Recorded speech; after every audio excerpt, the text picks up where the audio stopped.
Come and get it.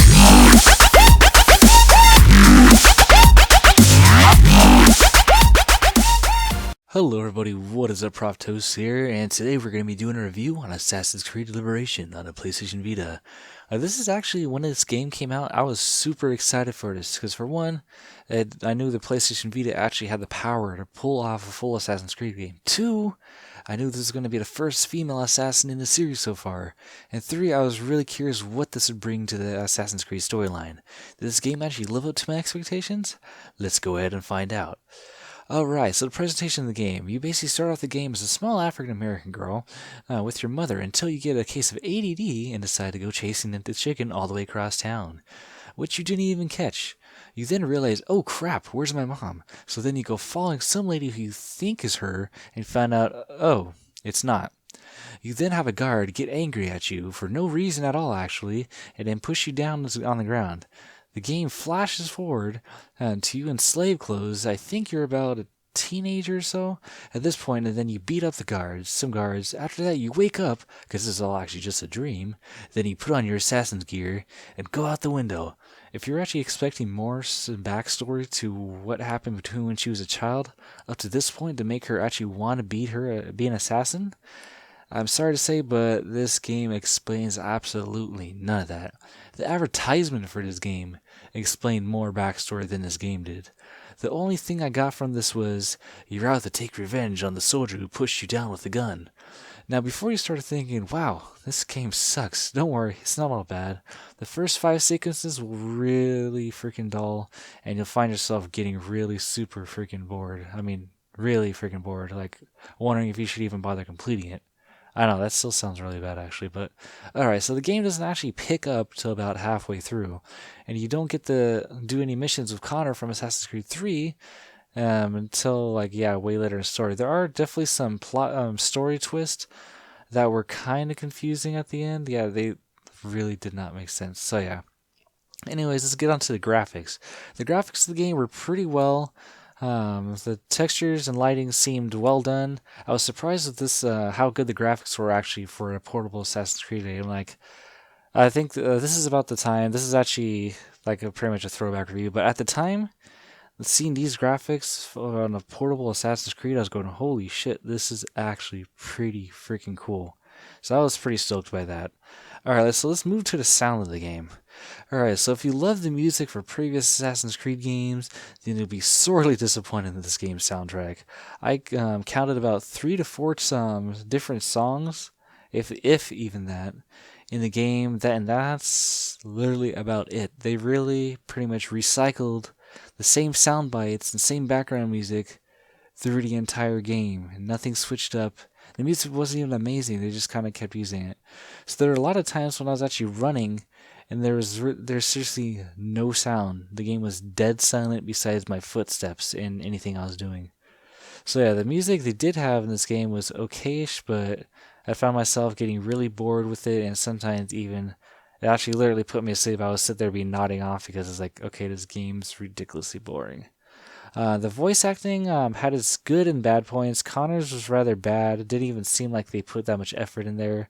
The main characters was pretty decent, while other characters had little expression to their lines at all. Literally, they just kind of sound like, alright, let's read this line. Yes, this is my script. So yeah, I think the only main character actually freaking sit there and had some sort of expression to her voice. Alright, the gameplay. The gameplay to this title was fantastic.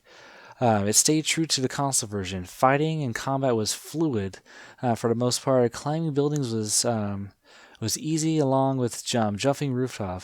There was there were some points where the game was supposed to prompt me to swing along. Where the game was supposed to prompt me to swing along these ropes, but didn't do it at all until about my 4th time dying. Yeah, so basically, I remember this part. So basically, there's this part where I'm at these temples and I need to basically swing across all these ropes, and I literally sat there for 4 different times, dying each time. It's and I'm getting frustrated. It's the fuck do they want me to do? I don't get what the fuck they're asking right now. And there's some areas where it looks like it should have been easily climbable, but it wasn't. And there's some complaints about frame rate issues. that it ruins the gameplay. But for my playthrough, I didn't notice much besides small points, but not enough to ruin the experience. So yeah, as for frame rates, there was some complaining, like people going like, "Oh, the frame rate just slows down, it looks shitty." Honestly, I didn't notice that at all. And as for some of the areas, there were areas that really, like any other Assassin's Creed game, you would have been able to climb this. But in this game, it's like, no, no, you can't climb that. That's not a building or something that looks obviously climbable. So just get out of there. So yeah. So as for the lasting appeal of the game, once I finished this game, I didn't really have any sort of wants or inclination to want to actually replay the story mode to this whatsoever. Like I was just going like, nope, I've done this once. I am completely freaking done. I didn't really get into the multiplayer just because I generally, with the other Assassin's Creed games, I've never touched a multiplayer. I mean, I heard it was decent, but I quite honestly didn't really want to care or bother with it. But so yeah, this game did have some promise, but it didn't really fully deliver. So like honestly, from the premises of it, it seemed like it would have been really good. It could have done a really such a good job, but in the end, it just fell short. It just felt like they kind of just like didn't put enough time. And as for if you guys are curious, hey, what did this add to the storyline? The ending did not add much to the storyline.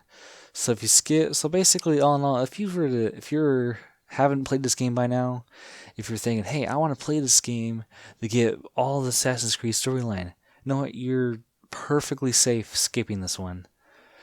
Because basically, from what I remember, the ending basically was like showed an image of Connor and said like, "Oh, we believe." I forgot what they said. It's like we believe something, but it just basically showed like Connor's image glowing. Then it's like, boom, the end. I'm like, wait, I literally played myself to boredom trying to get all through the story thinking there's going to be some big twist at the end, which there wasn't. So I was like, so all in all, yeah, I pretty much traded this game real quick. I actually think I traded it in for Persona for Golden, which is completely 100% worth it. But yeah, so if you guys are wondering, at a scale out of 1 to 10, I give this game about a 5.0. And the only reason it is getting a 5.0 is because of just like the gameplay. The gameplay they got so well. The mechanics worked actually really well. The graphics were excellent. But yeah, like honestly, I think this game could have got a way higher score, and even 5.0 is a bit generous from what I'm thinking right now. But I'm giving it that score. That's my final score. So yeah, honestly, yeah, this if you have a Vita or if you just barely got a Vita and you say, dude, I want to play some Assassin's Creed on that. I mean, if you can find this game for maybe at the maximum $10, then yeah, go for it. But if it's anything above $10, don't waste your money. There's so many other better Vita games than this to buy and play. So yeah. Other than that, that's about it for my review. I do hope you guys enjoyed. And as always, be sure to rate, comment, subscribe because it helps a lot. And I will catch you guys later.